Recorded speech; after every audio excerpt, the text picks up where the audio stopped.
अच्छा बच्चे, बिस्मिल्लाहिर्रहमानिर्रहीम। Physics first year chapter number 8 important concept है। ये कंसेप्ट अगर हमें समझ आया तो इसके बाद हम easily first law of thermodynamics पढ़ सकते हैं और ये कंसेप्ट बहुत लाजमी है। समझ आ गई बात की? बच्चे, इंटरनल एनर्जी आपने 9th क्लास में पढ़ी, वहां पे आपने डेफिनेशन पढ़ी थी, सम ऑफ ऑल एनर्जी, काइनेटिक भी पोटेंशियल भी।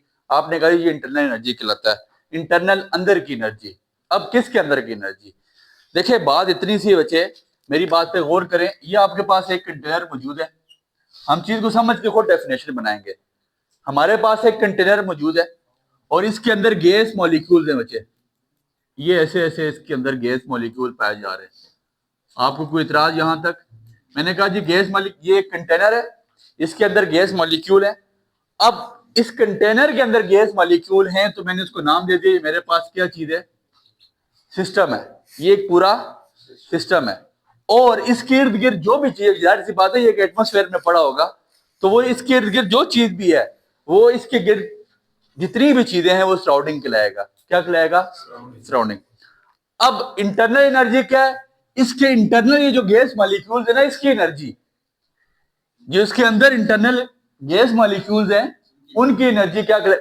Molecular energy. मॉलिक्यूलर एनर्जी किन की? इन मॉलिक्यूल्स की। इंटरनल एनर्जी क्या होती है? बेसिकली मॉलिक्यूलर एनर्जी किन की? इन गैस मॉलिक्यूल की। इन गैस मॉलिक्यूल की मॉलिक्यूलर एनर्जी कैसे निकालते हैं बच्चे?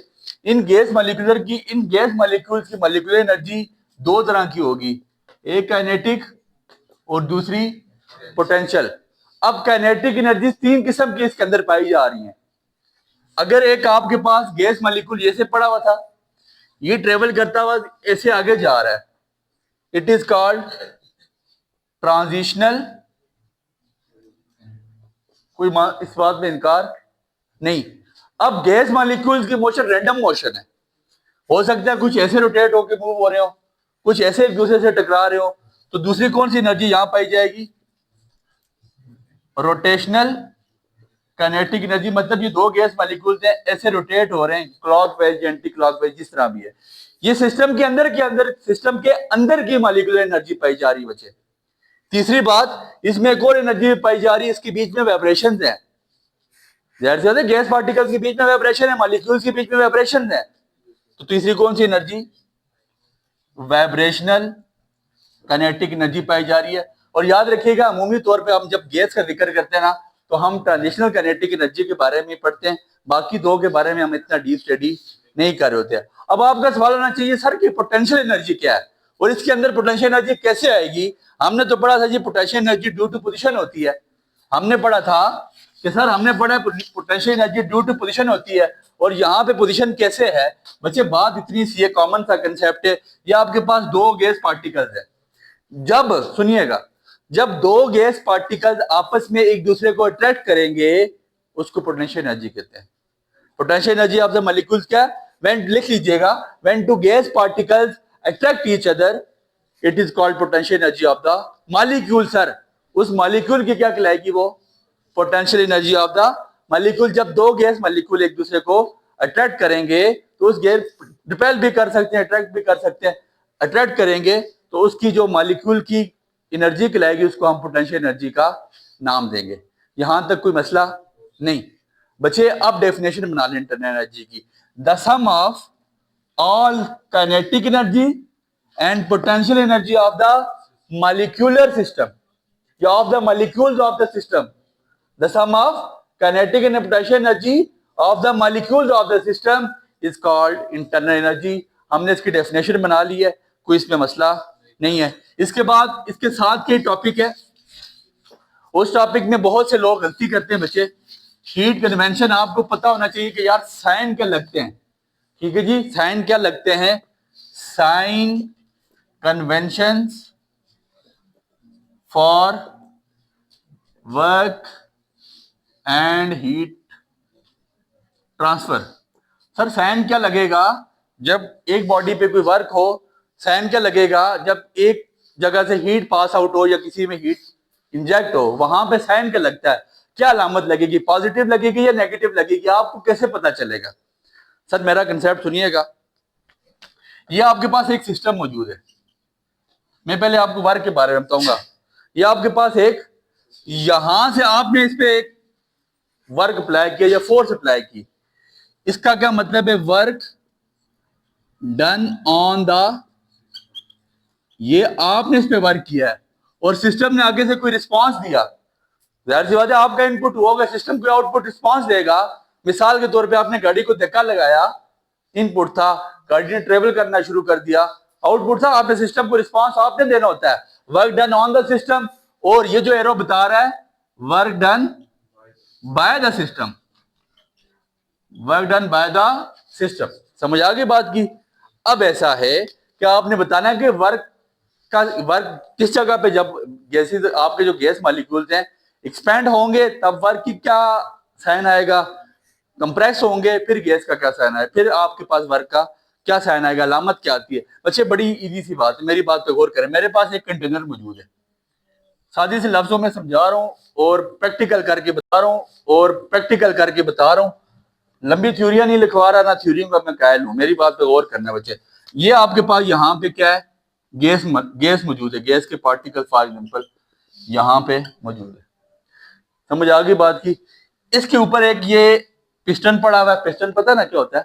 पिस्टन पड़ा हुआ है और ये एक बॉडी है, यहाँ पे इसके ऊपर एक बॉडी पड़ी हुई है जो इस पे वर्क कर रही है। बॉडी इस पे वर्क कर रही है डाउनवर्ड, और गैस पार्टिकल इस पे क्या वर्क कर रहे हैं? ये गैस पार्टिकल है सर, और गैस पार्टिकल इस पे क्या वर्क कर रहे हैं? अपवर्ड। गैस पार्टिकल इसको बोल रहे हैं जी ऊपर जाओ, यहाँ पे जो बॉडी पड़ी है वो इसको कंप्रेस कर रही है, दबा रही है, लेकिन गैस पार्टिकल इसको ऊपर की तरफ लेके जा रहे हैं।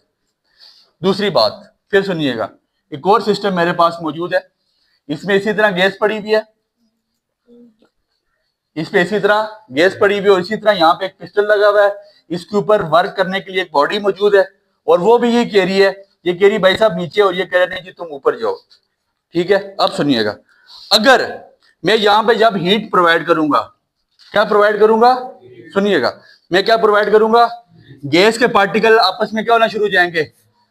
फैलना शुरू हो जाएंगे, एक्सपेंशन शुरू हो जाएगी, टकराएंगे, टकराने से कोलिजन बढ़ जाएगी, मोमेंटम बढ़ जाएगा, मोमेंटम बढ़ेगा तो प्रेशर इंक्रीज होगा, तो पिस्टन आस्ता आस्ता आस्ता आस्ता ऊपर उठना, मानते हैं इस बात को? पिस्टन आस्ता आस्ता ऊपर उठना शुरू हो जाएगा। दैट मींस क्या हो रहा है? Work done by the system. आप सिस्टम पे आपकी वजह से वर्क हो रहा है, वर्क डन। अब आपके पास ये जो एरो है यहाँ पर चला जाएगा, क्योंकि गैस के पार्टिकल्स की मोशन ज्यादा होने की वजह से या उसकी फोर्स ज्यादा होने की वजह से आपका पिस्टन अपवर्ड मूव होना शुरू हो गया।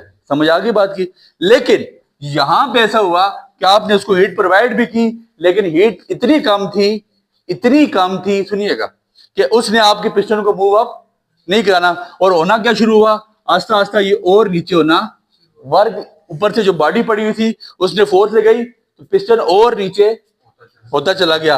दैट मीन्स कि यहाँ पे जो गैस मॉलिक्यूल्स है ना, यहाँ पे इधर सुनिएगा, यहाँ पे गैस मॉलिक्यूल की क्या हो रही है? एक्सपेंशन। यहाँ पे क्या हो रही है? कंप्रेशन कह सकते हैं आप, कंप्रेस हो रहे हैं गैस मॉलिक्यूल, यहाँ पे दब रहे हैं और यहाँ पे अप हो रहे हैं, उठ रहे हैं। तो work done by the system हमेशा क्या होगा बच्चे? पॉजिटिव। और work done on the system हमेशा क्या होगा? सर बात समझ आ गई sir? Work done by the system हमेशा क्या होगा बच्चे? पॉजिटिव। और सर वर्क हो रहा है, गैस पार्टिकल्स ऊपर जा रहे हैं, work done on the system हमेशा क्या होगा? नेगेटिव। ये किसके बारे में बता दिया? Sign convention for work. आप लिखिएगा कि work done by the system is positive, work done on the system is negative. समझ आ गई बात की? अब बच्चे इसी तरह मैंने बताया sign convention for work and heat transfer. अब हीट ट्रांसफर क्या होगा बच्चे? हीट के बारे में एक सादा सा रूल है, बड़ी इजी सी बात। एक आपके पास सिस्टम मौजूद है, इसको आपने हीट प्रोवाइड की, और जाहिर सी बात है गाड़ी मैंने इग्निशन की, चाबी लगाई, गाड़ी स्टार्ट की, इंजन से धुआं, मैंने वर्क प्रोवाइड किया, धुआं बाहर निकल रहा है। बस कॉमन सा कंसेप्ट याद रखें, जब हीट के बारे में आता है ना तो work done on the system, जब हीट के बारे में आता है, हीट ऑन द सिस्टम, हम इसको जब देते हैं, ठीक है जी, ये heat given to the system, heat क्या हो रही है, सिस्टम को दी जा रही है, ठीक है। और यहां से हीट क्या हो रहा है, heat release to the system से हीट क्या हो रही है बच्चे, रिलीज। तो याद रखिएगा heat given to the system हमेशा क्या होगा, पॉजिटिव, और heat release to the system क्या होगा, नेगेटिव। हमने जो दी work done on the system positive, वहां पे वर्क डन क्या था, नेगेटिव। तो याद रखिएगा वर्क और हीट के केस में एक दूसरे के ये अपोजिट्स हैं। Work done on the system वहां पे नेगेटिव था, और यहां पे work done on the system positive है। वहां work done by the system क्या था, पॉजिटिव, और यहां पे वर्क डन या heat release up to the system यहां पे क्या हो जाएगा, नेगेटिव हो जाएगा। इंपॉर्टेंट कंसेप्ट था, ये समझ आएगा तो हीट उसका आपके पास फर्स्ट लॉ ऑफ थर्मोडायनेमिक्स आप समझने के काबिल होंगे। उम्मीद करते हैं आपको समझ आया होगा। दुआ में याद Enjoyed the lecture? Give it a like. Stay updated. Like, subscribe, and comment.